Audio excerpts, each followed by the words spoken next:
logically, if you apply the spatial equilibrium story, implies exclusion. And how do we square that? I see Abhijit shaking his head, so I'm hoping he'll respond. Secondly, the issue about agglomeration and the benefits of density. One of the issues in India, and I think Ramesh could have spoken to it much more, can speak to it much more eloquently than I can, this whole issue of governance. Now, our cities don't have governments, and in any case are very poorly governed. Now, given the fact that we have this malgovernance, now it may not be much worse than the cities that you have seen in the past in the US, and that's a judgment call that you can make. To what extent does it counterbalance the benefits of agglomeration? And again, to sort of go back to Abhijit's round-tripping story, is it that you don't want to be part of a city because there are just too many costs of being part of a city when it's really badly managed? And consequently, your agglomeration benefits are sort of counterweighted by the diseconomies of scale that come from really bad governance, which of course, as you rightly said, increase in complexity as cities go larger. Third, the issue of density, high-rise housing and so on. And I am very much sort of a fan of density. I'm not so sure that I'm a fan of high-rise. And the reason for that is as follows. The really nice thing about Dharavi is that it's dense and it's mixed use. A slum is not a place of living. It's a place of working, it's a place of transaction, it's a place of a whole variety of things. And you get that with highly dense stuff, because Dharavi is much more dense than any skyscraper city in the world. But fundamentally, you get also this mixed use story, which is awfully hard to get in Manhattan skyscrapers. So how do we square that story? And finally, just a quick fact, half our manufacturing employment is technically in the rural areas. Now we're trying to figure out what rural means, and it may just be urban fringes. It's something that we will be working on, but it is technically in the rural areas. Now, have you seen that anywhere else? And if you have any thoughts about that, for whether that is, in some sense, a reversal of the old standard Western pattern of concentrate and disperse, or is it something, a new form of, shall we say, interstitial urbanization? Thank you. Do you want to briefly respond to? You don't have to respond to all of them. Just pick any issue that you'd like, and then we can open it up. Sure. And let me make a couple of clarifying points. One of which is specifically on the very narrow issue of density and high rises, because I think I need to be slightly clearer about this and what I believe in. I believe on one level that the regulatory barriers to building up are in some sense low-hanging fruit. They're just bad policies, and it's just very, very hard to justify them. That does not mean that high-rise housing is the right answer for the urban poor in Mumbai, or in fact in much of the U.S. And there are multiple reasons for that. One of which is exactly this point, that a place like Dharavi can function so well through multiple uses and through having eyes on the street. And in fact, the track record of high-rise public housing projects in the U.S. is astonishingly poor. The track record of high-rise commercial buildings in Wall Street or Midtown is astonishingly good, though, right? So there are things that high-rise and the track record of high-rise, residential housing for, middle upper income people is extremely good. So this is a thing which, in fact, will be paid for by private individuals. It's not that it requires subsidy, but it's not the problem. It's not the solution to the problems of India's urban poor at all. It's just a low-hanging piece of policy fruit that can be changed without spending a dollar on public funds. Now, a vision of poverty and mixing Abhijit's vision with the question that was just asked about, if we make things better, won't just more people come and don't we need to exclude the poor to make the urban poor's life better?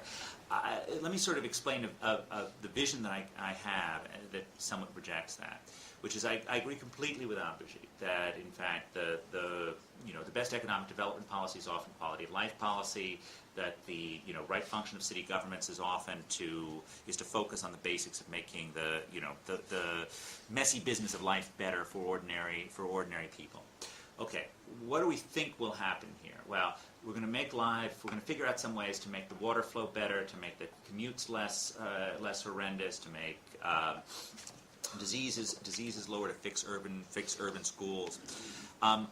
Unquestionably, that's going to attract more poor people to the cities. But something else is going to happen, which is if you believe that cities are also functions as engines of opportunity, as places of learning, then the first wave of poor people who come are actually going to become higher skilled, and they're going to become earning more. And you're affecting the income distribution not, simply by moving poor people from rural area to city in some sort of static sense of moving people around, but you're enabling them to join a ladder that's been operating for millennia in cities, where people are actually becoming more skilled and moving up and becoming more productive as a result. So I don't see in any sense the right answer as being, upgrade things in cities and then bar people out. I think actually there is a path towards, everyone becoming richer, because actually the cities are these dynamic entities that serve to educate people. And I think that's one of the marvelous things about the service city, that in fact the service city does have entry-level jobs, and it does have jobs that enable you to start in the mailroom or start doing something at the bottom end and then learn and then figure out how to improve things. And obviously not everyone does, but there's enough of a track record of this, I think, to have some confidence in it. Second thing I have to say something about, and then I'll end and throw in more things about, what do we know about the quality of government? What do we know about the bedrock of how we improve these things?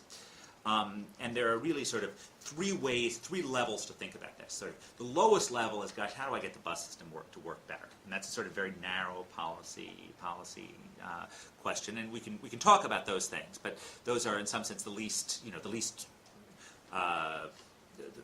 the ones that are sort of the least deep. And then in the middle, there is, how do we think about political changes that make political systems function better? And the third of which is what at a broad society level comes up with good institutions. And I guess at that third deepest level, I think that I'm an enormous human capital determinist.